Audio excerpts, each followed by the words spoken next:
Setiap orang istimewa. Allah mengizinkan kalian hadir dan bukan yang lain yang hadir di muka bumi ini saat ini, itu pasti karena kalian memang istimewa, masing-masing dari kalian. Hanya saja kalian sering tidak kenal diri kalian karena kalian jarang membaca diri kita. Jadilah dirimu sendiri, otentik versi dirimu. Itulah kebebasan. Kalau kalian ngakunya bebas tapi masih banyak tergantung, masih banyak terpengaruh ini itu, masih banyak dibelenggu oleh gagasan ini, kelompok ini, ideologi itu, dan lain sebagainya, ya sebenarnya kalian belum bebas. Mengaji hening bersama Dr. Fahrudin Faiz. Mari kita simak. Kebebasan itu berawal dari pengenalan diri. Mengenal diri sendiri secara mendalam adalah kunci menuju kebebasan. Semakin engkau kenal dirimu, semakin jelas bahwa dirimu sendiri itu tidak ada habisnya untuk dipahami. Engkau tidak akan mencapai satu pencapaian, engkau tidak mencapai satu kesimpulan, karena memahami diri itu sungai yang tidak ada ujungnya. Kita berubah terus. Nah, lanjut. Kebebasan bukan tentang mencari kesempurnaan, tetapi tentang menerima ketidaksempurnaan dan kelemahan bawaan manusia. Jadi mengenali diri tadi bukan kok terus dalam konteks mencari kesempurnaan diri, tapi menerima diri kita apa adanya. Banyak di antara kita yang setelah mengenali diri, kemudian hasilnya adalah membenci diri. Dulu kita pernah membahas ini di self-hate, self-hatred, kebencian pada diri kita. Mari kita terima diri kita plusnya maupun minusnya, kelebihannya maupun kekurangannya. Inilah nanti yang kalau dalam bahasa agama disebut makom ridho. Apapun kondisi kita, mari kita terima. Jadi bagian dari pengenalan diri yang kita terima ya sehubungan dengan kebebasan tadi. Jadi jangan kita menganggap bahwa saya itu banyak lemahnya kok Pak, saya tidak berharga Pak. Berarti memang saya itu levelnya inferior, jadi saya ikut sajalah yang pinter-pinter, ikut sajalah yang jago-jago. Akhirnya kita jadi minder. Kita tidak berkembang. Jadi pengenalan diri, kemudian kita pahami, oh saya kuat di sini, tapi saya agak lemah di sini. Tetap kita terima. Untuk nanti kita upgrade lagi diri kita. Jadi bukan kita benci, kita marahi. Karena biasanya kalau sudah dibenci terus ditinggal. Saya tidak suka Pak dengan diri saya yang kayak gini. Benci sekali dengan diri saya. Kok bisa? Itu biasanya terus kita meninggalkan diri kita. Cirinya ya hidup akhirnya malah tidak ngontrol. Suka-suka. Kalau dimarahi orang, kamu jangan begitu itu. Biar saja saya memang rendah kok. Saya memang tidak berharga kok. Terus jadi begitu. Siapalah saya, nah, gitu terjadi begitu. Ini namanya self-hate. Tidak, kalian tetap berharga. Setiap orang istimewa. Allah mengizinkan kalian hadir dan bukan yang lain yang hadir di muka bumi ini saat ini, itu pasti karena kalian memang istimewa. Masing-masing dari kalian. Hanya saja kalian sering tidak kenal diri kalian karena kalian jarang membaca diri kita. Baik, kita lanjutkan. Mari kita terima hidup kita, kita ikuti arusnya, kemudian kita upgrade diri kita. Jangan menyerah begitu saja, didominasi, dijajah. Lanjut. Nah, ini yang sering orang salah paham. Bebas berarti suka-suka ya Pak. Bebas berarti liar ya Pak. Bebas berarti semaunya sendiri. Bebas berarti egois. Tidak, kata Krishnamurti. Mengejar kebebasan itu bukan tindakan egois, tetapi satu kerinduan yang mendalam untuk bebas dari konflik batin dan konflik lahir.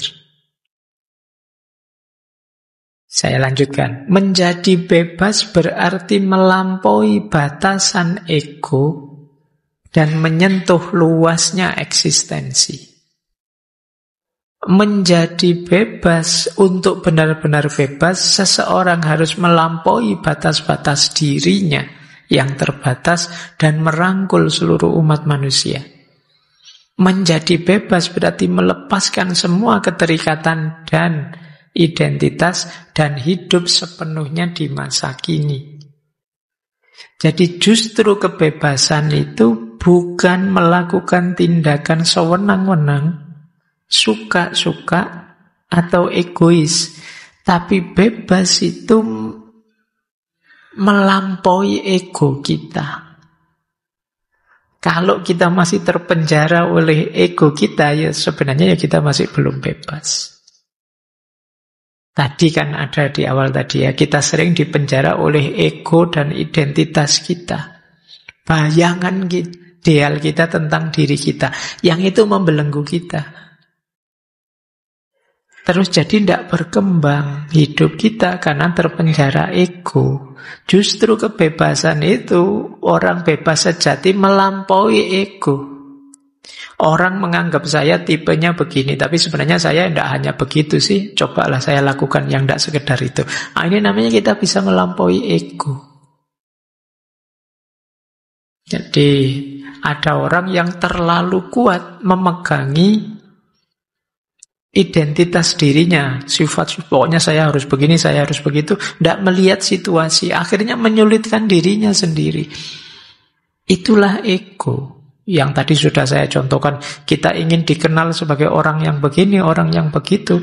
Pak, saya terlanjur kubur sana ya Pak. Oh, saya terlanjur ada di kelompok ini yang kontra ya Pak. Berarti saya harus kontra terus ini. Ini jebakan identitas. Itulah yang disebut ego. Tidak bisa Pak, saya selama ini sudah postingan saya ngeritik terus ya. Masa ganti mendukung? Tidak bisa lah, ya tetap harus kritik Pak. Nah, ini yang disebut ego. Melampaui ego itu iya sih, selama ini saya ngeritik, tapi untuk yang ini saya harus mendukung dan memuji ini. Meskipun kapan-kapan kalau ada yang tidak beres tak kritik lagi. Inilah orang yang bisa melampaui egonya. Tapi kalau kalian terjebak, ya seperti tadi, oh saya kan sudah dikenal sebagai kritikus Pak, jadi ada apa saja tak kritisi. Itu kamu menjebak dirimu sendiri. Disitulah ego. Dan kebebasan pasti bukan itu. Jadi kalau orang bebas kok sewenang-wenang egois, dia salah paham terhadap makna kebebasan itu. Justru kebebasan itu menuntut kita melampaui ego. Untuk tidak nyari enaknya sendiri, nyari senangnya sendiri. Atau terjebak dalam identitas-identitas. Oke, untuk tidak terjebak, tadi kuncinya ya kalian kenali. Selama ini aku mencitrakan diriku sebagai orang yang gimana sih? Itu akan ketemu egomu apa. Mungkin mencitrakan dirimu sebagai anak soleh, sebagai mahasiswa yang rajin, sebagai orang yang murah senyum. Itu kan jebakan-jebakan itu sudah. Teman saya yang satu itu loh Pak, dia murah senyum tuh. Kebetulan kamu pas dengar, wah orang nganggap aku murah senyum, nanti kamu keluar senyum terus pokoknya. Karena sudah dijebak oleh identitas tadi. Kemana-mana memaksa dirimu harus senyum terus. Oh ini banyak kalau diperluas contoh-contohnya ya. Mungkin ada yang fanatik dengan model rambut, ada yang fanatik dengan kostum, ada yang fanatik demi ego tadi. Oke, ini filosofi kedua. Jadi kebebasan tidak sama dengan egoisme. Filosofi kelima. Kalau ini tentang kebebasan sosial. Kalau tadi kan yang individual, kata Krishnamurti, kebebasan sosial itu berarti memberontak terhadap tatanan sosial. Padahal bukan itu. Kebebasan sosial bukan pemberontakan, tetapi transformasi diri. Coba kita tengok sebentar ya kalimat-kalimatnya dari beliau. Kebebasan bukan tentang melepaskan diri dari masyarakat, tetapi tentang mengubah masyarakat melalui perubahan yang radikal dalam diri kita sendiri. Kebebasan sejati bukan melari dari hubungan, tetapi cara yang harmonis dan penuh kasih sayang dalam berhubungan dengan orang lain. Kebebasan bukanlah menyesuaikan diri dengan harapan masyarakat, tetapi mengekspresikan keaslian dan keunikan diri kita sendiri. Ini maksudnya begini, jadi satu ketika ada pertanyaan pada Krishnamurti, mana yang lebih berpengaruh terhadap diri kita? Diri kita sendiri ataukah masyarakat? Jawabannya Krishnamurti apa? Loh, emangnya masyarakat itu siapa? Masyarakat itu kan kumpulan dari diri-diri kita semua ini. Itulah masyarakat. Jadi perbaikan sosial itu bukan berarti perbaikan yang di luar diri kita. Pak, kan masyarakat itu selalu kalimatnya sekeliling kita. Iya, tapi kalian bagian dari itu. Jadi kalau ingin memperbaiki masyarakat, membebaskan masyarakat, ya melalui diri kita pertama-tama. Kalau ingin memperbaiki masyarakat, ya kita harus jadi orang baik. Wong kita adalah masyarakat, dan masyarakat adalah kita. Aku dan kalian itu kan masyarakat. Jadi perbaikan masyarakat itu bukan memperbaiki sesuatu yang di luar diri kita. Sebenarnya yang diperbaiki ya diri kita. Nanti kalau aku memperbaiki diri, kamu memperbaiki diri, yang lain memperbaiki diri, ya masyarakat akan baik. Jadi jangan dibayangkan kebebasan sosial itu kita memberontak keluar, menghancurkan masyarakat, bukan itu. Tapi kita melakukan perbaikan demi perbaikan dan mengajak orang lain juga memperbaiki diri. Pada akhirnya akan lahir tatanan masyarakat yang ideal. Disitulah muncul nanti kebebasan sosial. Jadi kebebasan sosial itu ya bukan kemudian kita dijajah oleh masyarakat atau dipengaruhi sedemikian rupa oleh lingkungan, maka lingkungannya harus kita hancurkan. Bukan itu. Masyarakat itu ya kita sendiri, lingkungan itu kan juga kita. Kita menganggap sekitar kita lingkungan, tapi bagi tetangga kita ya kitalah lingkungan itu. Jadi sebenarnya perbaikannya ada di diri kita sendiri. Oke. Baik, kita lanjutkan. Filosofi keenam tentang kebebasan. Kebebasan yang luar biasa ideal tadi di depan bermula dari keberanian untuk berpikir sendiri. Jadi kata beliau, seseorang harus mempertanyakan segalanya, meragukan segalanya, tidak sekedar menerima begitu saja apa yang diwariskan turun-menurun. Pikiran hanya bebas ketika kita tidak lagi terperangkap dalam perangkap waktu dan ide. Jadi menurut beliau, kita jangan pasif saja, jangan pasrah saja. Ayo kita otentik. Jadi diri kita sendiri, versi kita sendiri, itu yang disebut otentik. Selama ini kita hanya jadi objek ide, objek gagasan, objek pikiran. Sekarang ayo jadi subjek.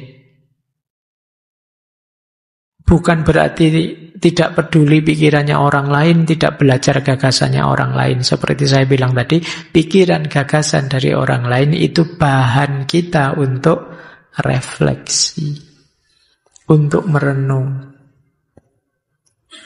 Jadi yang pertama-tama memang diawali dari keberanian berpikir. Keberanian ya, bukan kenekatan.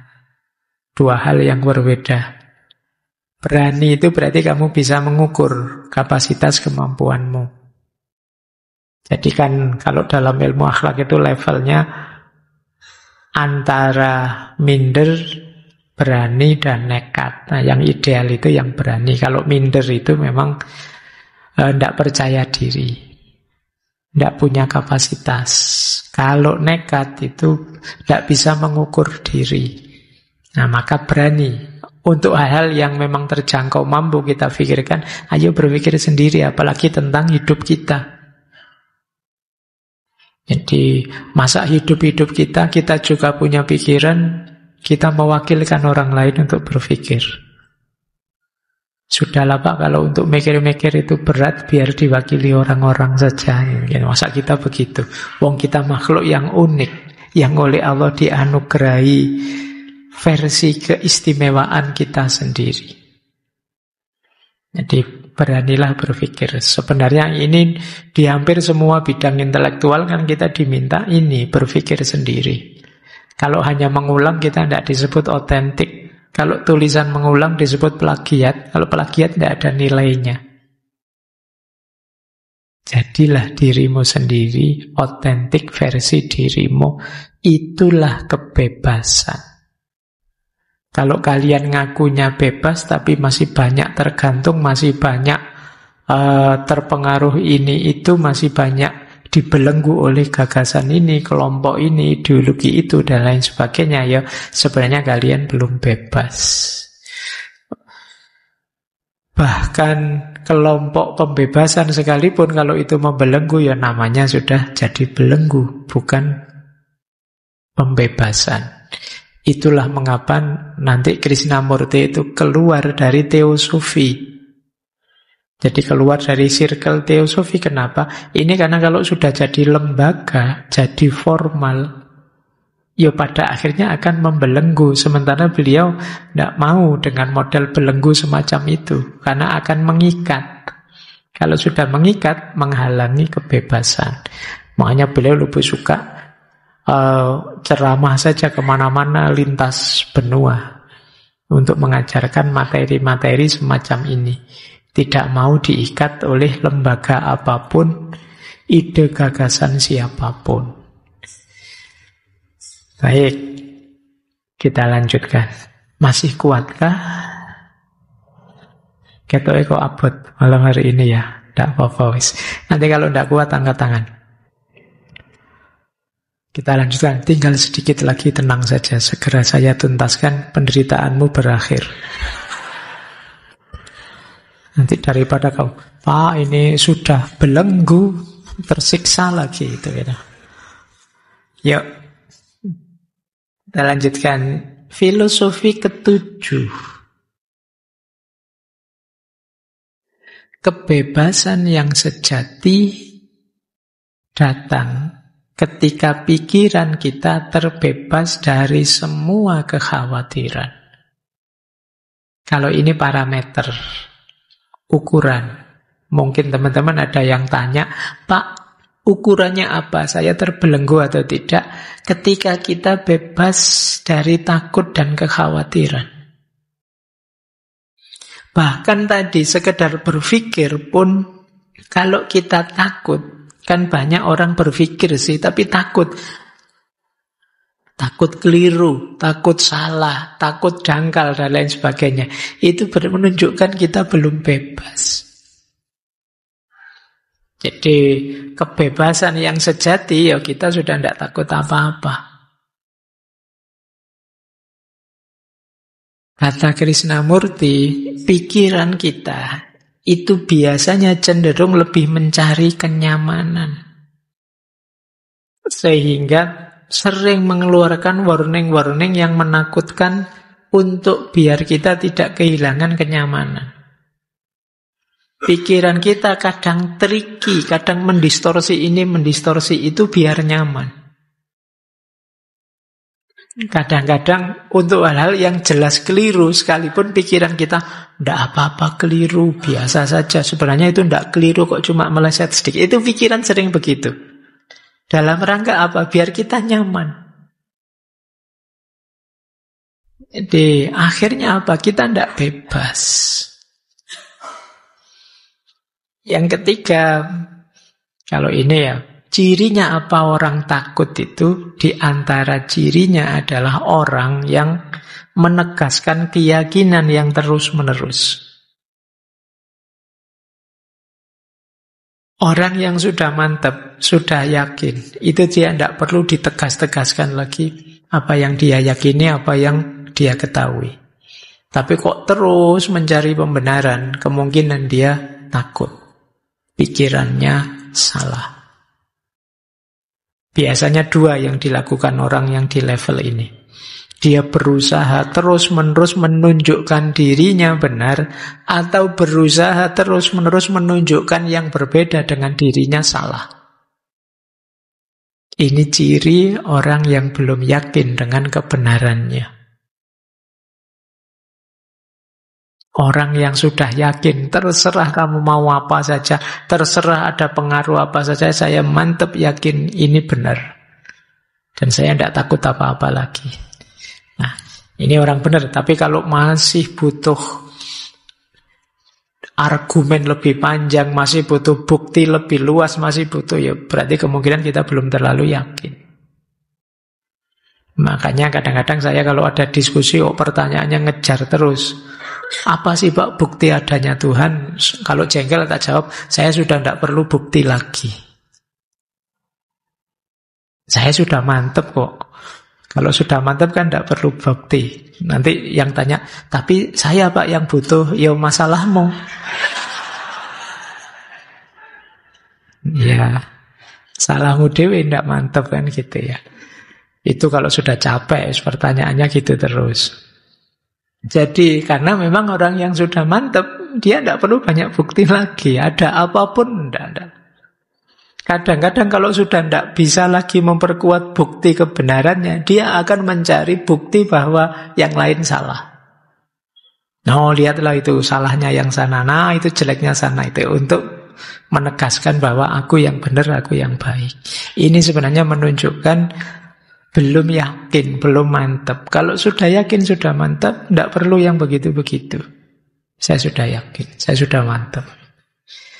Nah ini makanya kata Krishnamurti, cirinya orang bebas, mandiri, itu orang yang lenyap ketakutan-ketakutannya.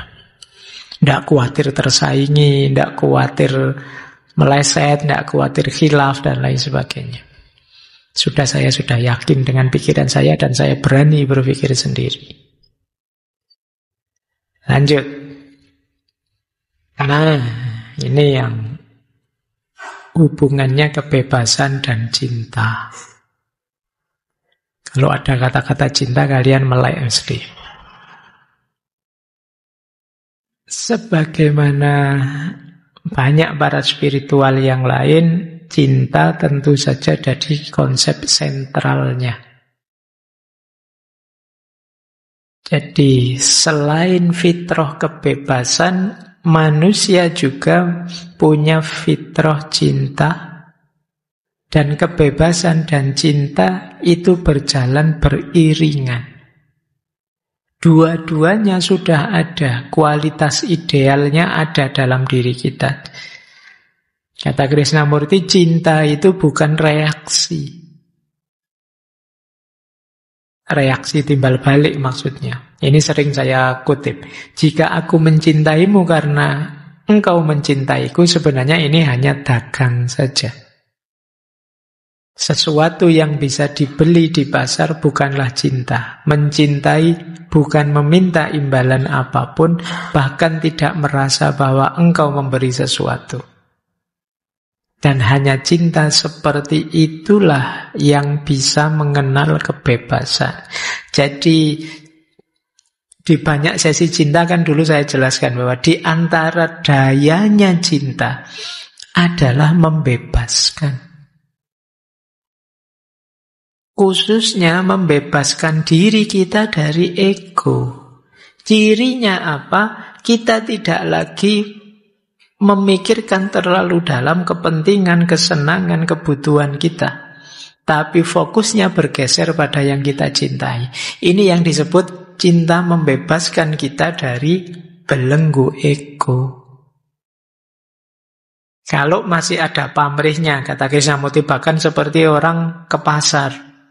Saya ngasih apa, dia harusnya ngasih apa. Kamu sudah tiap hari tak anterin loh, mbok yo, itu berarti masih ada yang dituntut, masih ada yang diminta. Kalau seperti ini belum cinta, kalau seperti ini belum membebaskan. Cinta hanya jadi alat untuk melampiaskan ego.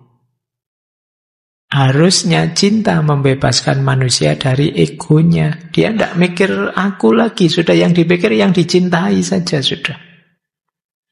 Loh kalau begitu orang yang mencintai itu tidak peduli dirinya Pak, tidak makan, tidak mandi, tidak apa. Tidak, justru orang yang mencintai itu akan sangat peduli dengan dirinya, biar dirinya tambah hebat, tambah berkualitas. Kalau saya tambah hebat, tambah berkualitas, aku bisa memberi yang lebih baik pada yang aku cintai.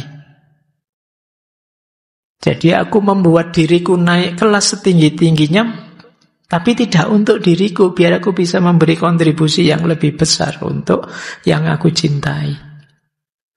Jadi selama ini mungkin teman-teman salah paham, dianggap cinta itu pengorbanan. Jadi biarlah yang saya cintai, yang makan enak, yang saya tidak usah makan, saya puasa saja, saya sampai kamu sakit-sakitan. Loh kalau kamu sakit beneran, kamu tidak bisa memberi apa-apa lagi pada yang kamu cintai. Nanti dia nyari yang lain. Jadi ya kamu tetap karena cintamu kamu harus mengupgrade dirimu setinggi mungkin. Alasannya cinta demi dia. Kalau saya tambah pinter Pak, tambah hebat Pak, tambah luar biasa Pak, bukankah tambah luar biasa juga yang aku berikan pada yang aku cintai? Jadi menaklukkan ego sekaligus meningkatkan kualitas diri, sekaligus membahagiakan yang lain. Itu dahsyatnya cinta. Makanya cinta punya daya membebaskan yang luar biasa. Sayangnya, kata Krishnamurti, belakangan yang namanya cinta itu sering lenyap dari bahan pertimbangan keputusan. Kalau saya ngomong cinta itu mungkin teman-teman di kepalanya rasanya ini hanya urusan-urusan pacaran, urusan-urusan itu saja. Jarang cinta itu jadi pertimbangan khusus untuk keputusan. Dan ini yang diprihatinkan oleh Krishnamurti dalam peradaban manusia hari ini. Kamu milih jurusan kuliah, kamu milih judul skripsi, kamu milih apa, itu kan tidak pernah ada konsideran cinta di situ. Saya pilih judul ini Pak karena cintaku pada orang tua, cintaku pada pasanganku. Meskipun disebut tapi kan tidak pernah jadi bahan pertimbangan beneran untuk keputusan-keputusanmu. Jadi keputusan ini atas pertimbangan. Jadi jarang begitu. Makanya itu di situ ada kalimat, ketika aku memahami diriku sendiri, aku memahamimu, dan dari pemahaman itu muncullah cinta. Ketika cinta hilang, ada kekurangan kasih sayang, kekurangan kehangatan dalam hubungan. Dan karena kita kekurangan cinta, ya kelembutan itu, kemurah hatian itu, dan belas kasihan itu dalam hubungan hilang. Kita kemudian melarikan diri dalam aksi sosial, aksi massal yang menghasilkan kebingungan lebih lanjut, kesengsaraan lebih lanjut. Kita penuhi hati kita dengan beragam pola untuk reformasi dunia dan tidak melirik sedikit pun satu faktor penting penyelesai itu, yaitu cinta. Ada banyak pola-pola menyelesaikan masalah, tapi kita jarang melirik cinta, padahal cinta adalah kunci sekaligus hakikatnya adalah kebebasan. Jadi ada banyak ya, ada berapa tadi? Sebenarnya tidak 10, 8. Ini 7, ini 8. Ada 8 filosofi cinta. Nah, kalau tadi di bagian awal, ini di bagian paling akhir. Dari buku Freedom from the Now. Tadi malam, hujan telah turun dengan lebatnya. Dan kini mulai cerah. Hari ini baru dan segar. Marilah kita menyongsong hari yang segar itu, seakan-akan ia satu-satunya hari yang ada. Marilah kita memulai perjalanan kita bersama dengan meninggalkan semua kenangan hari kemarin dan mulai memahami diri kita sendiri untuk pertama kalinya. Jadi freedom from the noun berarti membuka pintu untuk kita menikmati, mensyukuri hidup kita sekarang, hari ini dan saat ini. Kita lepaskan beban-beban yang tidak seharusnya ada di pikiran kita. Nah, mari kita lahir kembali. Ini dalam tanda petik ya. Karena kadang-kadang saya ditanya, Pak, reinkarnasi itu ada atau enggak? Sulit jawabnya, tapi mari kita melahirkan diri kita sendiri terus-menerus. Mari jadi manusia yang baru terus-menerus. Saya sekarang, Pak, bukan yang dulu lagi. Dulu cengeng, sekarang saya lebih tegar. Dulu saya agak minder, sekarang saya lebih percaya diri. Ini bahasa saya, kita lahir jadi manusia yang baru, yang terus-menerus. Sehingga kita bisa mensyukuri setiap momen hidup kita. Jadi dari alhamdulillah ke alhamdulillah terus-menerus. Inilah nanti yang membuat kita bahagia. Kita ketemu hakikatnya manusia. Kita ketemu betapa maha kuasanya Allah yang menganugerahkan kebebasan kepada kita, yang jadi jalan kita untuk bahagia. Yang melepaskan kita dari banyak belenggu-belenggu yang tidak perlu dan tidak penting tadi.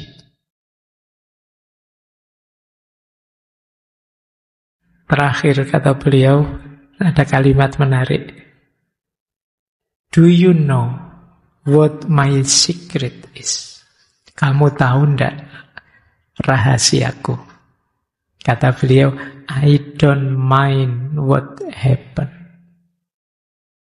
I don't mind what happened itu, kalau diterjemahkan literal, aku tidak peduli. Maksudnya, aku tidak ambil pusing dengan apa saja yang terjadi.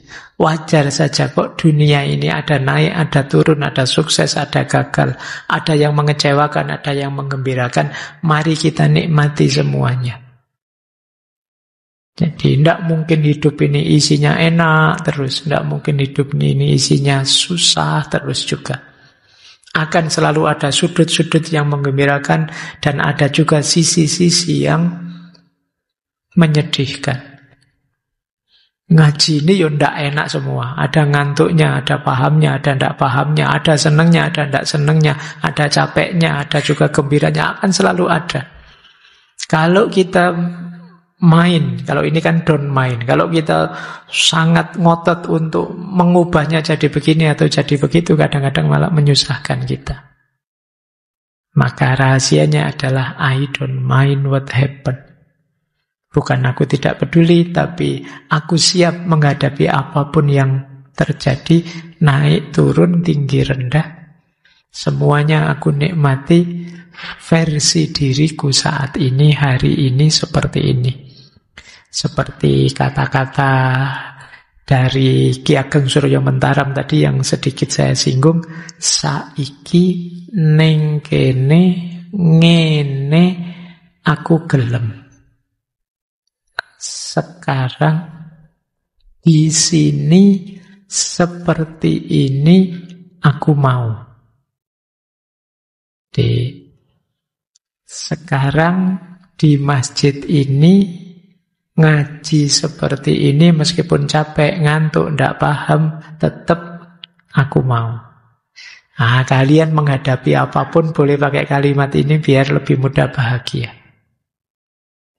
Sekarang di kampus ini, saat ini nilaiku jatuh, tapi ya aku mau, ndak apa-apa. Kenyataannya begitu, mau apa? Nah, ini kalau kalian bisa menerapkan rumus ini, kemungkinan kalian lebih bisa bahagia. Kalau kalian bisa merasakan kebahagiaan, pasti efeknya adalah kalian bersyukur. Kalau kalian sudah bersyukur, insya Allah hidupmu akan terupgrade lebih tinggi, karena janjinya Allah, la in syakartum la azidannakum. Carilah jalan yang membuat kalian bisa bersyukur, biar hidupmu semakin meningkat. Baik, itu materi malam hari ini tentang freedom from the known. Insya Allah minggu depan kita lanjutkan di tema yang lebih praktis, mungkin agak akhlak, agak sofistik, dari Ibnul Jauzi. Ini pertanyaan yang banyak ditanyakan ke saya di sesi-sesi tasawuf. Bagaimana membebaskan diri dari belenggu nafsu? Terima kasih sudah menyimak. Semoga channel Mengaji Hening bersama Dr. Fahrudin Faiz selalu bisa memberikan ilmu, motivasi, dan kebermanfaatan. Salam sehat dan bahagia.